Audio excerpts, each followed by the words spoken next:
Okay, it seems that we are at the starting hour. So hello everyone, thank you so much for joining. My name is Jukka, really excited to kick off the world's third Nordic virtual GTD Meetup. This was a lot of fun to do last time, so we agreed to do it again, and here we are. We're again joined by GTDers across the Nordics, namely from Norway, Finland, Sweden, Denmark, and a number of people online, and of course our special guest David Allen, originator of Getting Things Done, joining us from Amsterdam. It looks like that. Yeah, thanks so much for joining us again, David. The agenda for this evening is very straightforward. We'll do a quick round of introductions by each country, and then we'll dive into the questions. I know that each group has already some questions prepared. We'll get to those in a minute. For those of you attending online or via the Facebook stream, feel free to ask questions in the Zoom chat, but note that we don't necessarily have the time for all the questions, as we'll address the ones that have been already sent in first. We've set aside 1 hour for this, so we'll finish at 19:30 CET, 20:30 EET, and in case you are with a meetup group, I think your meetup will continue after we go offline. Before we go into introductions, just a few small notes from my side. If you are in Zoom, please mute yourself when you are not speaking and use the hashtag NVGTD Meetup if and when you're going to share something to social media. Now, a quick round of introductions. If someone from each country group could present the group, perhaps when they were founded, how often they meet, what they discuss, fun facts, or whatever you would like to share. And we'll start off with the first one on the list, which is Norway. I think, Espen, you could chime in and tell me something about the meetup group in Trondheim. Hey, there. Hey. Hi. Sorry about the darkness here. Trondheim, we really haven't that much activity now. We are lacking an organizer to host the meetups, but we're gathering of around 50 to 100 people. Not that many that comes to the meetups, but there's many interested people in Trondheim that wants to know more about GTD. So we were founded, I think, 2017. That's about it. Okay, thank you. And actually, we have another meetup in Oslo, but I see no one else from the Oslo meetup that could answer something except for Morten. Do you want to chime in and tell us something about the Oslo meetup? Of course. I'm going to go briefly on camera as well. This is after hours for me. So. But as it is for all, no, the meetup group in Oslo was founded in 2009. We did our first meetup, was the biggest ever. We were 80 people back then. And we had David calling in from London for the first time ever. That was so cool. I don't know if you remember that, but I was with Frode Odegaard. David, do you remember this? Yeah. And you're muted, so we can't hear you. If you have I remember. Thanks, Mort. Yes. Yeah. So, and we've grown strong here, 800 something members. Not all of them come to the meetups, obviously, but there is quite a few. Always interesting. So, okay, back to you, Jukka. Okay, thank you. For the Finnish part, the meetup group is now absolutely and completely virtual, so we are not doing any physical meetups again, which of course for us Finns is a big bonus if we don't have to meet anyone physically and everything can happen online. So most of the discussion happens in a Facebook group. And from my list, I actually see that there's no one joining in from Stockholm or Umeå. So Jesper is but it's the wrong Jesper. So I think we'll skip Sweden and go to Denmark. Lars. Sure, thanks, Jukka.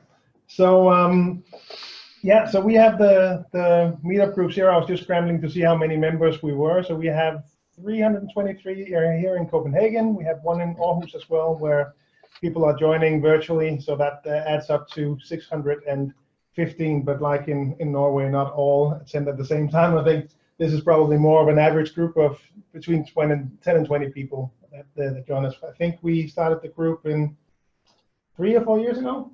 Jens helped me out, yeah. Yeah, excited to be here again.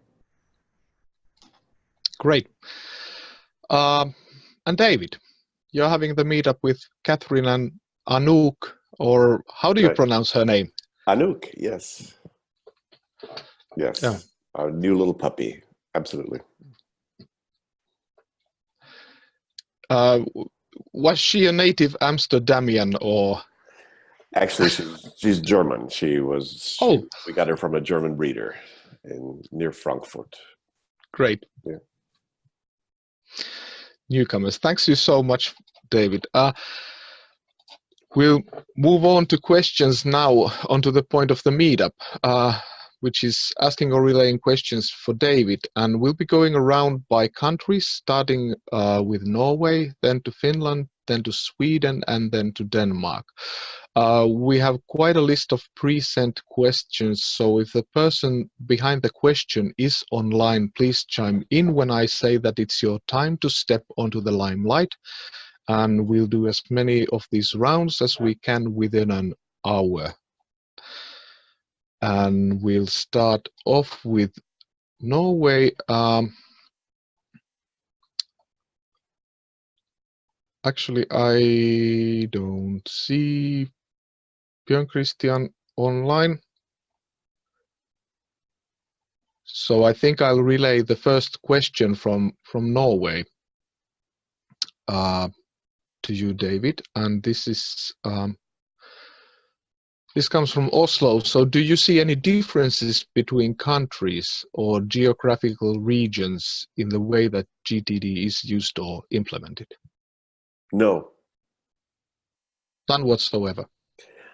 Not really. There's more of a difference between you and your next door neighbor and you and your cousin than there is between anybody who's already attracted to GTD and has anything involved in it.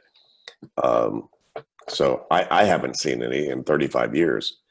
Again, it's the people who tend to be busy professionals who are also interested in improving their life, their work, their environment, their ecosystem. Again, there's just such a homogeneity really around the world that I've seen. No difference. Great. Next up, we'll go to Finland, and we have Tilman Bauer online. So Tilman, would you chime in and present your question to David? Now I'm unmuted. Hi, David. It's can you hear me? Yep, all good. Fantastic. Such a tremendous honor to meet you. My name is Tilman Bauer. I'm here in Helsinki. I'm a peace researcher. I'm studying the potential for business to contribute to peace in society. That's what I do for my work. And my question is, in your view, how does GTD contribute to peace in the world now, or in society, or at any level whatsoever? Now, to give you a little bit of background to this question, I know you talk in your GTD book about peace of mind and GTD helping how you as an individual engage with the world around you. However, my question goes beyond that. Important to realize is that peace is so much more than just the absence of war or violence. I define peace as the presence of any positive values or ideals or virtues that we want to have in society. So I guess the question goes into the direction whether you have identified or whether you have seen any evidence that GTD has or produces the tendency for individuals on one hand or organizations on the other to choose more issues relevant for them that contribute to society in a positive way. Big question. I have to say that overall, just my general, well, let me back up. I don't have enough data to make any kind of formal conclusion about any of that. My anecdotal information, at least my point of view and my philosophy, has always been that usually negative behaviors, negative decisions, negative activities usually show up out of people's insecurities. And so the more confident people are really in terms of their own self-esteem and their own sense of self, the less they're going to be reactive, the less they're going to be sort of negatively engaged with their world. And the better someone's self-esteem, the better choices they tend to make. And I think all people ultimately, deep down, at some level, are probably good people.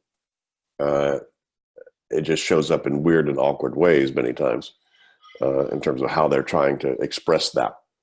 And so the more confidence people have, the better choices they make, the more they're aware of who they are. And I think the better decisions they make that would impact that. Now that's the long game.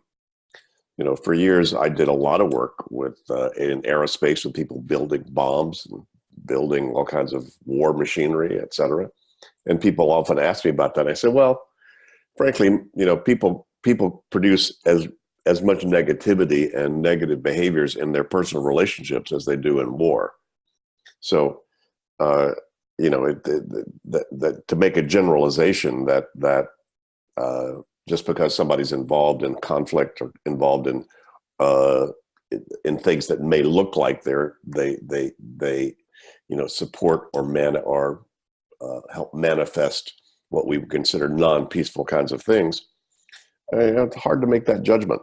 And I've just assumed that if once people figure out how to make their life work better, then they just make better choices. And ultimately, they're going to make better choices about what they engage with and, whether they want to support, anything that's reactive.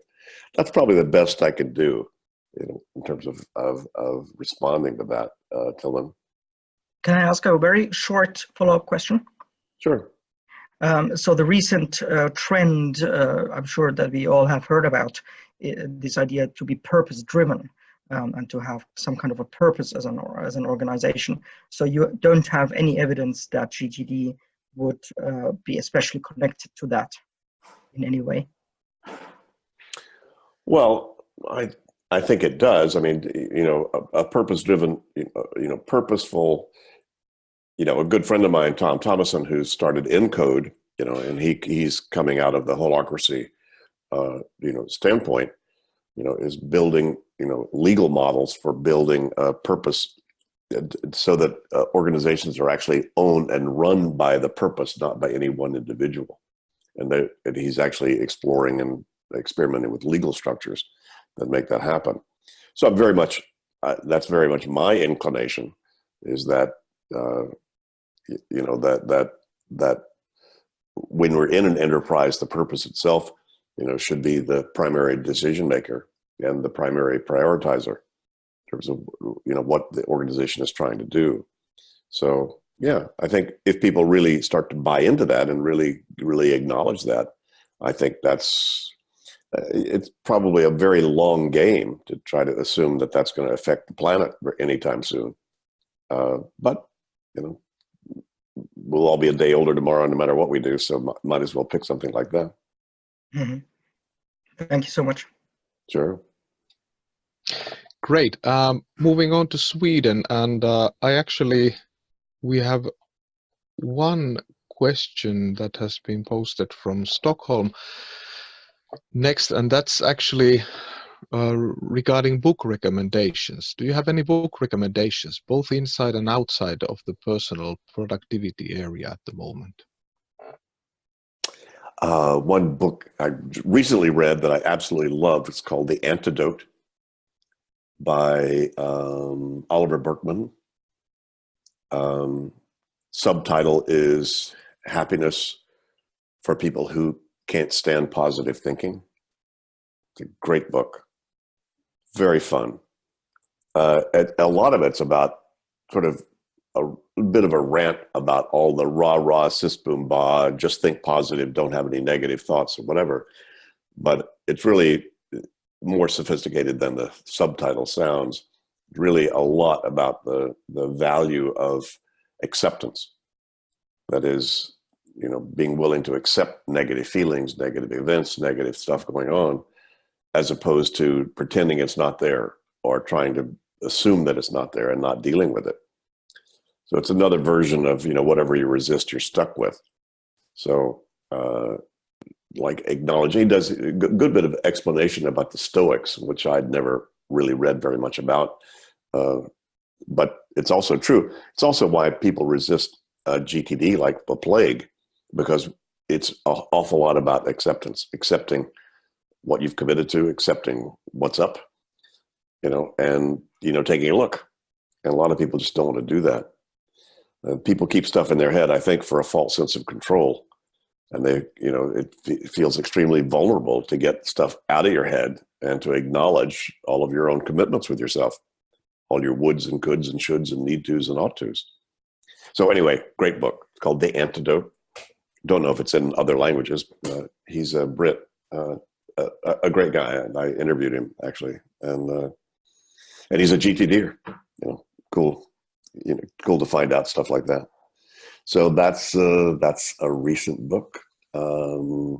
Also, I finished a book called The Oxygen Advantage, which is about breathing through your nose instead of your mouth, and how critical that is, especially if you have sleep apnea or you snore or you have any of those kind of syndromes.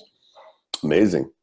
Just tape your mouth up for about a week when you go to sleep. No, he does. He recommends that. So, you know, I did that for about 4 or 5 days, tape across the mouth, no snoring, no whatever. And now just habitually, I think I'm just more habitually just breathing through my nose than my mouth. And there's a lot of scientific data that he's got. It's called The Oxygen Advantage.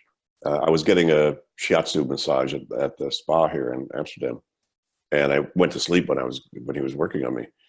And then when I woke up, he said, by the way, do you know you've got mild sleep apnea? And he suggested the book. So I read it. It's great. So if any of you have partners who do not like the fact that you keep them awake by snoring so loudly, then you might want to get the book and read it. Great. That was a great one. Okay, we'll jump south to Denmark. And Lars, you want to chime in? Sure, I think I'll open for one of the guys here to ask one of their questions. One of the girls? One of the girls? Hi, David. I have wondered, because I have really tried to have my to-do list on context, and only keeping that to context. But I really feel that I need somehow to know what is my priority today and tomorrow and the day after tomorrow. What would you advise me to do then? Just be aware of your priority today and the next day. Yeah. Just, yeah. I mean, there's no simple formula for deciding your priority. How many different things have you done today, by the way? How many different things have you even thought about today? Hundreds, if not thousands. That meant that you made those as a priority decision to think about that instead of something else, or to do that instead of something else. But I was more thinking about the system. I had one large priority today that I wanted to finish a draft for conference, for example. Yeah. So that was my one priority. But in my system, if I follow that I should only take what is in which context, I don't find in the GTD system a way where I can show me that this is my priority today. Well, there's nothing wrong with creating a daily to-do list if you want to do that. Just make sure you tear it up, willing to tear it up when the day changes. Yeah, and don't feel bad about that. I mean, I know a number of, heavyweight GTDers that just the night before make a little card with the 3 things they want to get done, out of all their lists. They don't have to then look at their list anymore. They just look through their whole thing and then make that judgment call that if they have any time, those are the things they want to do. But they're willing to tear that up and rewrite it if the day changes. Yeah. That's fine. Nothing wrong with that. We're all doing that anyway. That's what I'm doing, is looking at the whole game and then just saying, oh, that's what I want to do, or that's the priority now. But I don't have that in the system because I don't want to have to change the structure of the system if the priority changes during the day, and things change so much. Back in the old days, and I don't know, I haven't seen any data or statistics about this in years, but 20, 30 years ago, there was the admonition that if you're planning more than that, you better assume that at least 40% of your day is going to be a surprise. So I would say that's probably gone up, in terms of percentages these days. So just you can organize any of that any way that you want to, as long as that works for you. So just don't spend any more time than you need to be clear about what you're doing. The system is just there to. But again, the system, as I say, the system has got to be better than your brain. Your head's just a really crappy office. And if you're just using your head to try to manage the priorities, manage relationships between all of your commitments, that really doesn't work. But absolutely fine. If the night before or the morning you want to sit down and say, here's job 1, and you want to make a list and of the 5 things you want to do, sure, if that works. That's not GTD. That's certainly, anything's GTD that gets your head clear, gets you focused and present with whatever you're doing. You just don't want to overdo that. And you don't want to create guilt because you don't do something on that list. Thank you. Cool. Great. And we're moving back to Norway, and just want to ask if Espen wants to chime in with the Norwegian questions, or shall I relay them? Any comments, Espen? No, just relay them, Jukka. That's fine. Yep. I'll do that. So here's a question from Oslo, and what's your advice for people struggling to get started with the horizons of focus? Well, you're in the horizons of focus.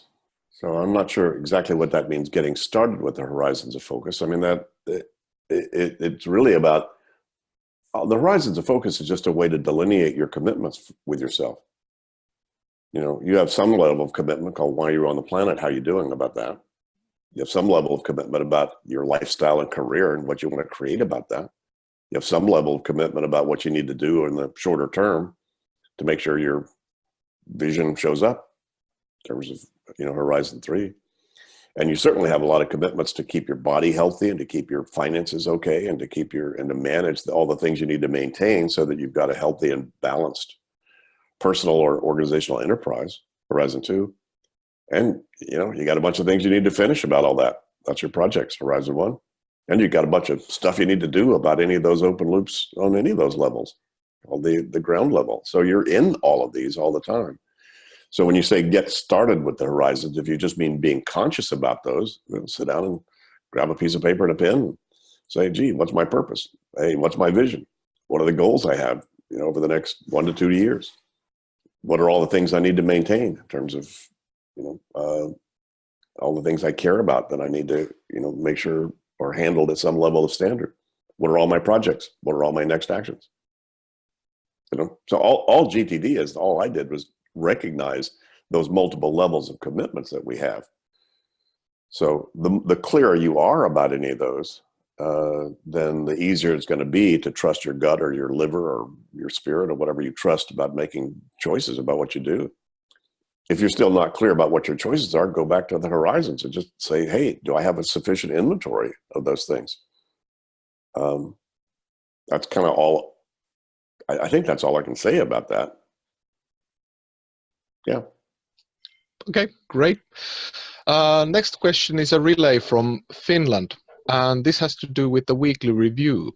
What has the last step of the weekly review, Be Creative and Courageous, meant for David Allen, and what do you currently do during that step? Frankly, I don't consciously necessarily do much of anything on that step because it happens naturally if you really do the first two steps. If you get clear and get current and actually look at your stuff, it's a creative process. You come up with, you can't help but start to think about, oh, here's a cool thing. Here, what a neat thing I might want to do about that, etc. You know, I defy anybody to just look at your calendar for the next 1 to 2 months in detail and not come up with, oh shit, I should do that. Oh, what a cool thing. I mean, that's what creative and courageous really is. It's really just paying attention to the good ideas that show up. I think people make a mistake that thinking the weekly review is just a static process of going over stuff that's already, you know, defined. A whole lot of it, from my experience, is just a way to sit down and be creative, you know, about life and work and all the aspects of it. Just kind of shows up automatically. Okay, thank you. We actually have an opening for Sweden questions-wise, so we'll jump over and go to Denmark again. Lars. Thank you. I will pass on the talking stick to Jens. Yeah, I have a question about your reflections on the GTD summit. It was 2.5 really fantastic days. The lineup of speakers were, blew me away. But what I thought was the most fantastic was the break and the people. Talking to people from the Nordic and around the world of how they have used GTD and what they have created in their lives. So what were your reflections after the summits? Well, I thought it was an amazing event. It sort of exceeded my expectations. I mean, I had sort of no expectations and high anticipation, you know, about, you know, what might show up. It was really a 2-year project that, you know, we sort of decided to do it 2 years ahead of time. And I had no idea who was going to show up, who would say yes, they would come, because all the speakers showed up on their own time and their own dime. And, you know, about 90% of the people I asked said yes. So that was one of the hardest things to do, was to figure out how to squeeze all those people into 2 days, you know, and not hurt anybody's feelings.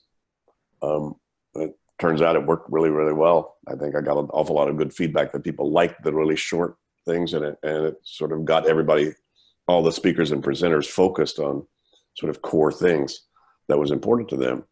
And I gave them all the freedom to kind of say whatever they wanted.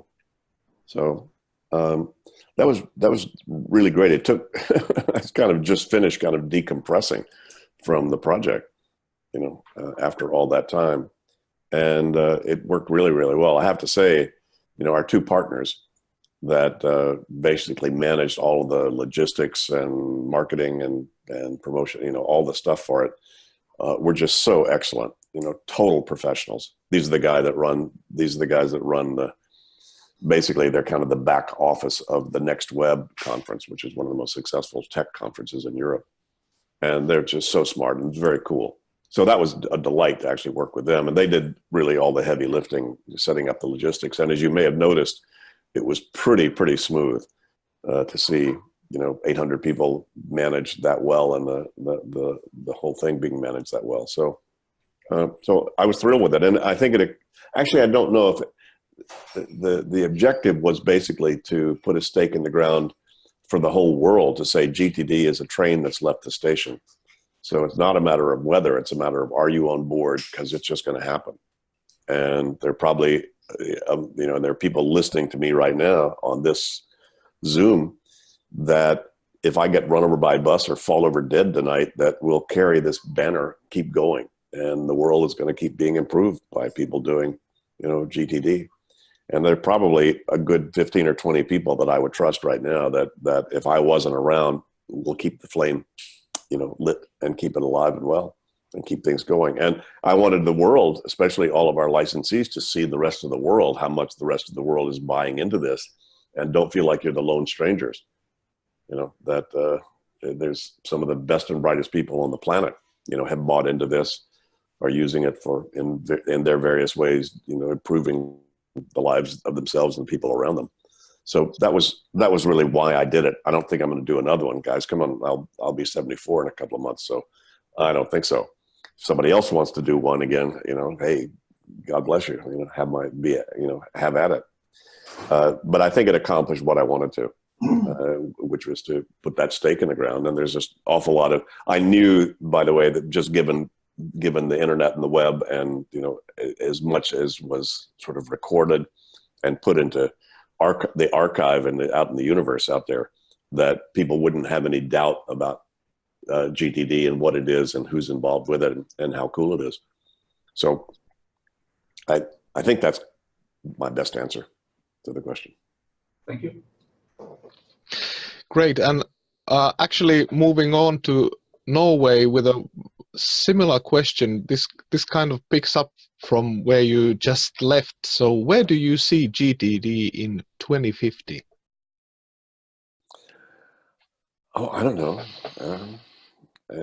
In a way, I don't care. In a way, as long as it's out there, people, I've never been a real proselytizer. My job has been more of a researcher and an educator than anything else. And then people will take this and do with it what they want.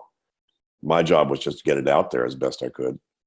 And then, make it as available as I could for anybody who might actually want to use it and take advantage of it. I would assume by 2050, since I don't know, 2050, that's what, 30 years from now. I assume, if we're flying to Jupiter, they still need an in-basket to capture stuff that they can't finish in the moment, and they might need to decide or do something about. They're still going to have to decide next actions on any of that to be able to get off of Jupiter. They're still going to have, projects. They're still going to have, GTD just identified the truth of, at least since knowledge work showed up. I think pre-knowledge work, there wasn't that big a need to do this. Pre-knowledge work, where you just did work that was evident to you. You didn't have to think to know what to do. But as soon as you have a life or work or anything you're committed to where you actually, it's not evident in the moment. Come on, guys. Junk mail doesn't say this is junk mail, right? You actually have to decide that.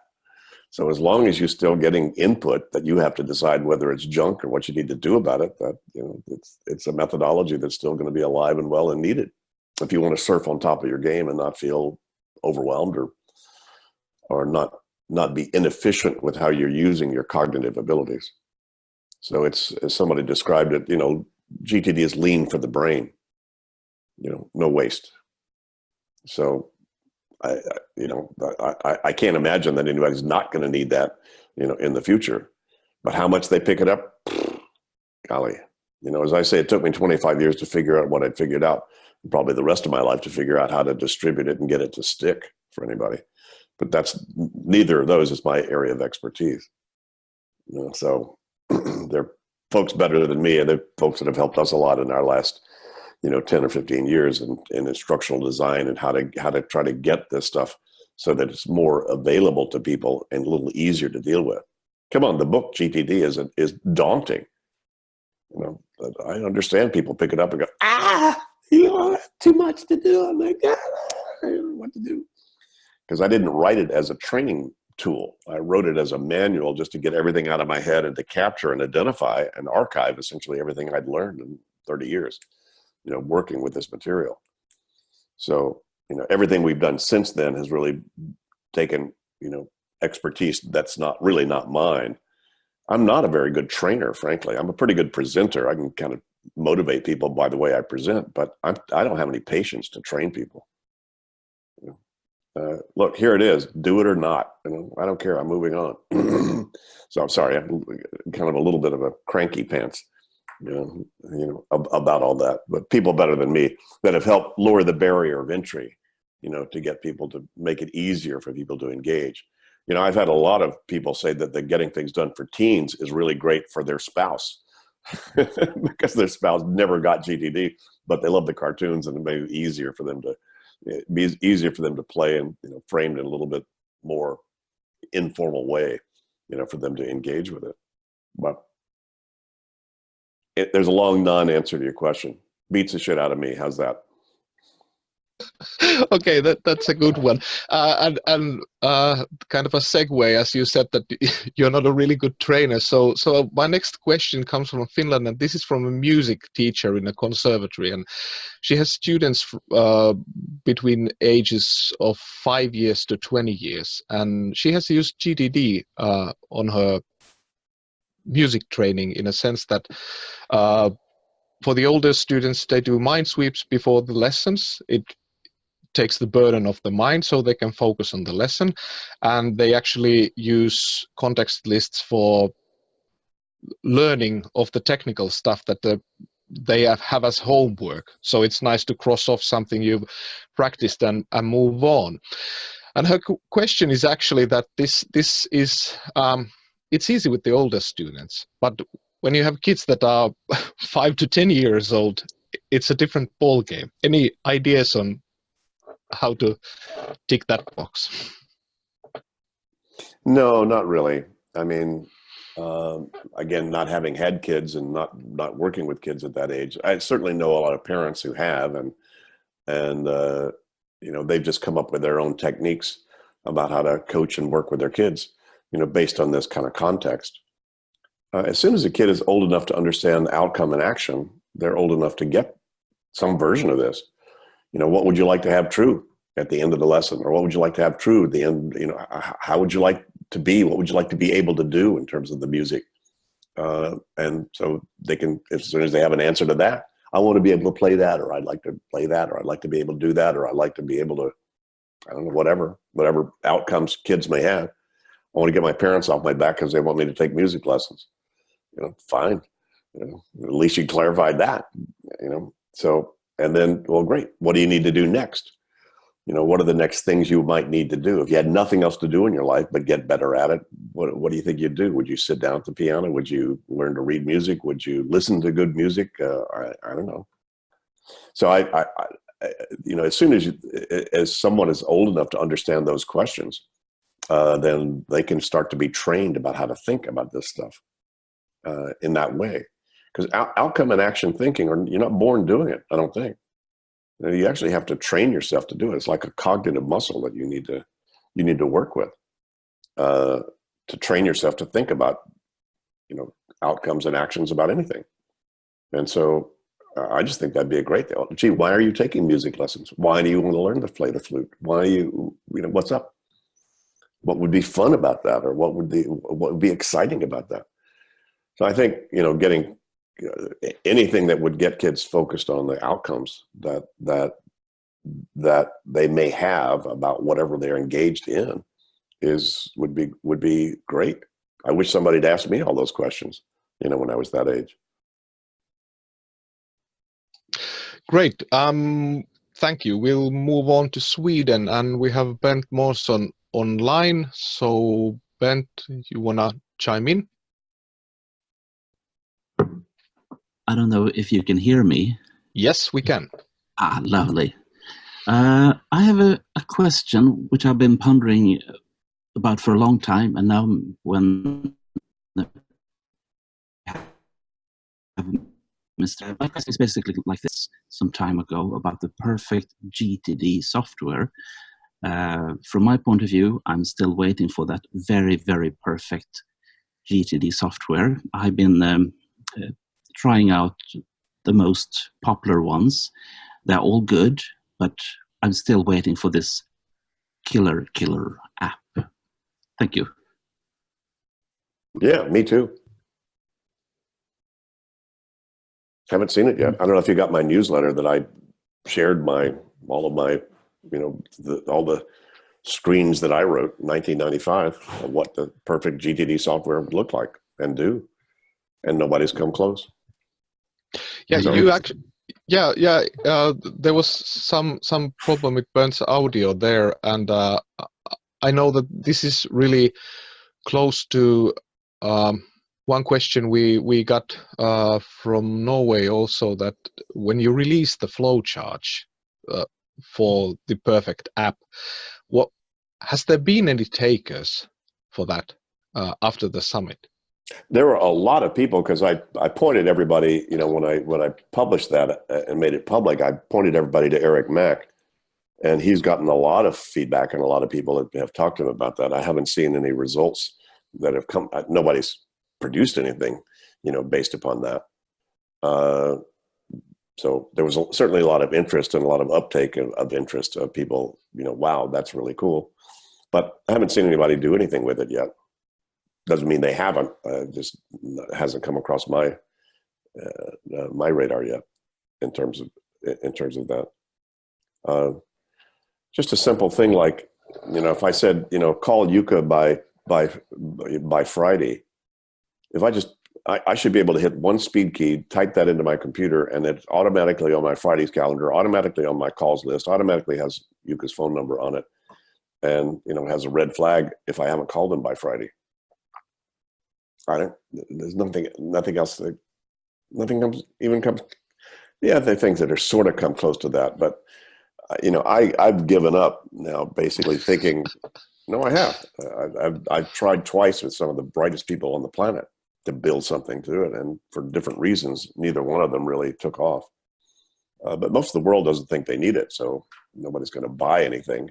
And you also, until you have a complete system, until it's really complete, you still have to then labor intensive about, well, what part does that manage, and what do I still need to manage using calendar? What do I still need to manage using email? What do I still need to manage using Evernote and Dropbox and Slack, and oh my God, and nobody's coordinating any and all of that, or think they need to. So it's still going to be labor intensive for all of us to sort of kludge all this stuff together in your own way. How are you going to, I'll use that for that, and I use that for that, and then I have to use that for that, and I use that for that. So, my design was one that you didn't have to do anything but have one program that would combine all of that. But good luck. Yeah, we're still waiting for the Holy Grail. Yeah, don't hold your breath, really. Yes. And moving on to Denmark. Lars, you have the stage.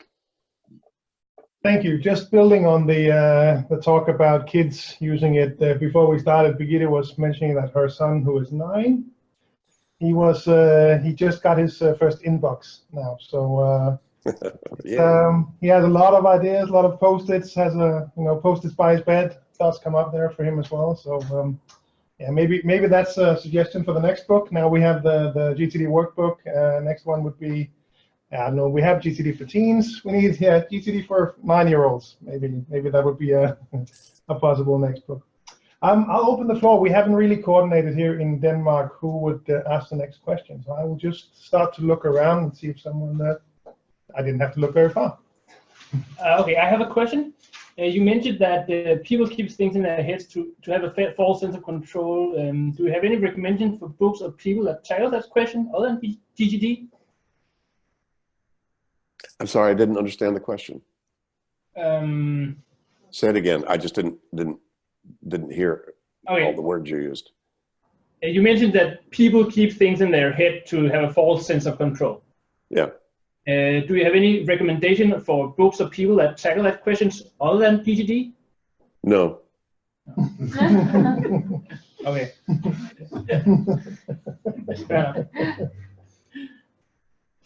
Well, I think control is the master addiction. The fear of being out of control is the greatest human fear. People are killing themselves and each other as I speak, just to maintain or achieve a sense of psychological control. It's that powerful a driver, in terms of that stuff. So if you look around and say, if you're trying to control, Now, when I use the word control in GTD, I use it in the sense of having something under control, not control like trying to control the weather or your kids or your boss or, you know, good luck, you know, but having something under control. You can have a car under control or not. You can have a meeting under control or not. You know, that's not a negative thing. That's being able to make sure that the situation is sufficiently in balance and stable so that you can achieve whatever it is you're trying to do with the situation. So, yeah, but the idea of trying to control your world, trying to control other people, trying to control the situation, you know, so there's an admonition, just kind of sort of like let go, you know, and then interestingly, you know, it's more perhaps metaphorical, philosophical, or even spiritual. The more you're willing to let go, the more control you'll have. So the less that you're trying to control your world, the more open you are to manage it appropriately. So anyway, so those are my thoughts about control. Oh, thank you. Yeah. Great, thank you. So it's Wu Wei. Wu Wei, yeah. The next question has actually come from all three countries except Sweden. So Finland, Denmark, and Norway have all posted the questions that can you give us some ideas about the GTD workbook? Will skilled GTDs benefit from picking it up, or people who have read and implemented the original book? Yeah, it's really designed for people that are intimidated by trying to get involved to begin with. So it's really, I mean, you might find some value out of it if you're already doing GTD, but it wasn't written for that. It was really written for people that find the book too intimidating or want an easy way to start doing it. So the 10 moves that we have in the workbook are just, hey, get an in basket. Hey, do a mind sweep. Hey, you know, it's like the basic stuff, but being able to make it pretty much just simplified down to the basic things you need to do to get started. It was really designed as a taster, you know, that then people would say, wow, I can really do this. Now let me take a seminar, or wow, now I'm ready to read the book. So it was really designed for that. You might find it interesting because we put QR codes in there where you get little videos of me, if you're interested, talking about whatever that thing is. So, you know, that's kind of cool. At least we're sort of, you know, getting ourselves current with the, you know, the way the world is these days with that. But that's really who it was for. Okay, great, thanks. Lars, you have questions there, or shall I relay something from the list? I will start to look around the table once again to see if anyone else chimes in. Nope, they're almost looking Finnish, looking down. Okay, so David, the next one is actually, it is from Denmark. I've written it down here, or Lars probably has done it earlier. So you write in the new edition of the GTD book that you haven't updated any of the principles and you don't see them changing in the foreseeable future. Does this mean that you think they will change at some point? No, I don't think so. I mean, you're still going to need an in basket when you fly to Jupiter. You're still going to need to decide next actions. You're still going to need to keep track of all the projects and open loops you have. You're still going to need to overview all of that stuff and see the larger gestalt to feel comfortable about your choices. I can't imagine any of that changing. Okay, so everything is ready. Yeah. I mean, the only reason you would not need GTD is if you're just in survival mode, where you don't have to think. You're just trying to live day to day or minute to minute, you know, and just making choices by the options that are in front of you. That's how your brain evolved, by the way, was to do that very, very well. That's why I say, you know, your brain evolved it didn't evolve to remember, remind, prioritize, and manage relationships between more than 4 things. but it evolved to do something brilliantly, which we're all doing right now, which is using long-term history and pattern recognition to say, oh, that's a computer, oh, that's a book, oh, that's a person, as opposed to these are vibrations of light and sound. So your brain evolved to survive, but it operates from the limbic part that's present tense all the time. Just present. What's present? What's that? Where's that? And, oh, that's a thing. That's that. That's that. Oh, I've seen that before. That must be what that is. And computers can't even come close to what we're all doing right now with your brain. So that's, only if that's the only thing you need, then you don't need to do GTD. You're already doing it. It's just you're living in the present and then dealing with whatever it is in the present that you need to deal with, to eat, to survive, or whatever. But anything beyond that, I can't see anybody not needing these or not being able to utilize these principles to more optimize their cognitive process and their results. Great, thank you. I'm relaying a question that is coming from Finland, and this is has to do with calendar. One of the GTD principles is putting to your calendar only those things that have to happen or will happen no matter what on that specific date.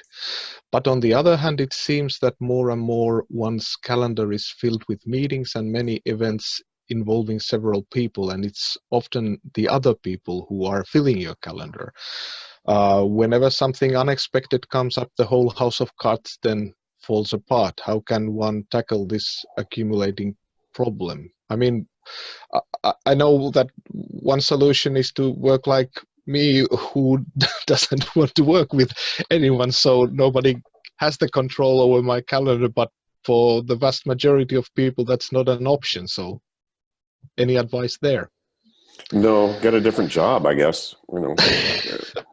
It's, and I understand. I mean, unfortunately, bad meetings lead to bad emails, which lead to bad meetings, which lead to bad emails. I mean, it's like, well, what did we decide and what happened? And I mean, the fact that a lot of organizational cultures do not have an outcome and an action focus is just endemic to a whole lot of organizational culture.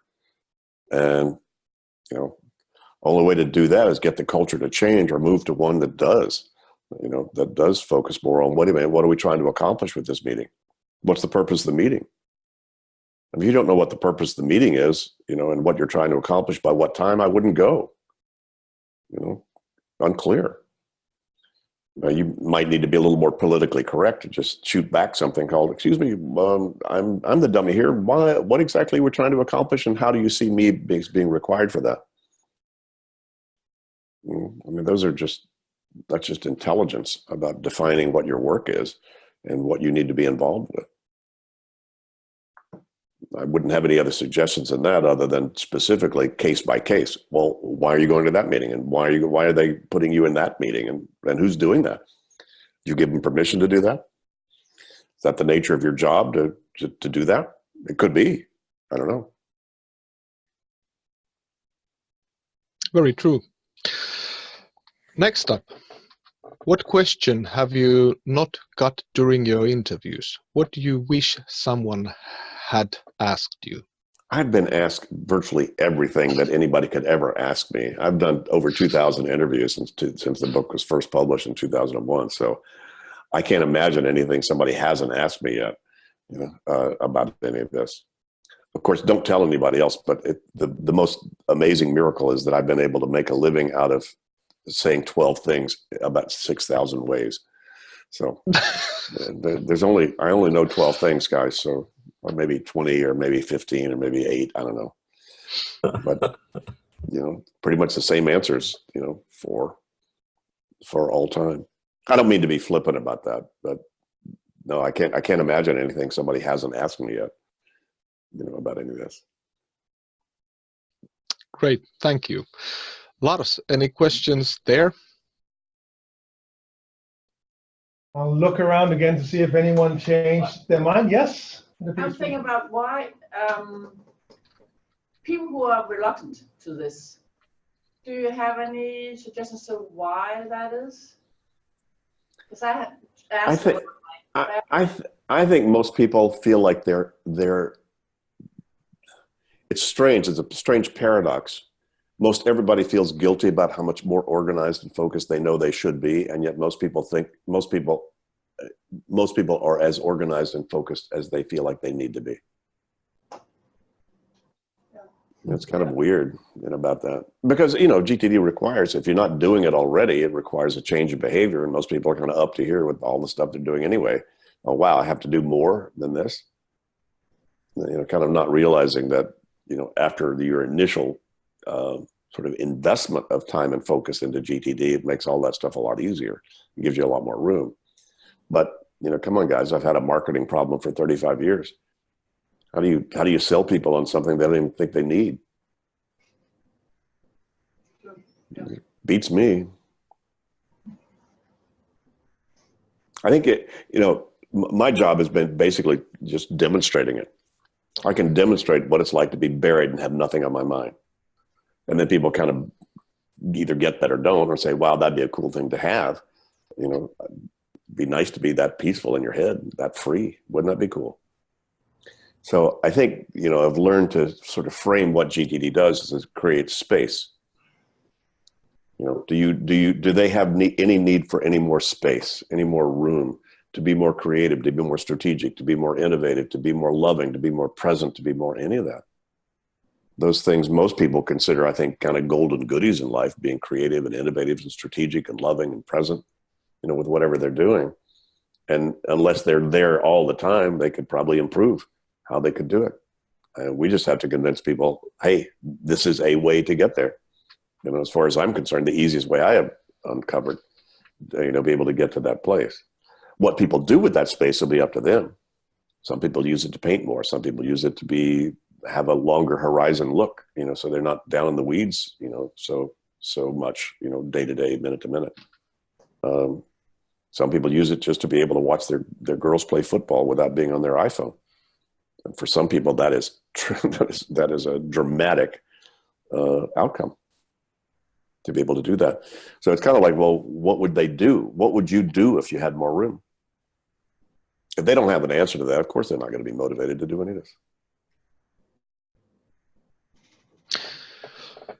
This kind of follows up on the last question. And this is actually from Jensen. We've noted this down earlier.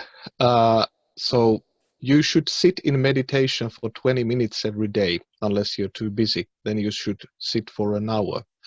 Zen proverb. So does this also apply to GTD? When busy, do a weekly review. Yeah. No, it's kind of like planning. When you most need to plan is when you at least feel like you have time to do it. So, yeah, it is true.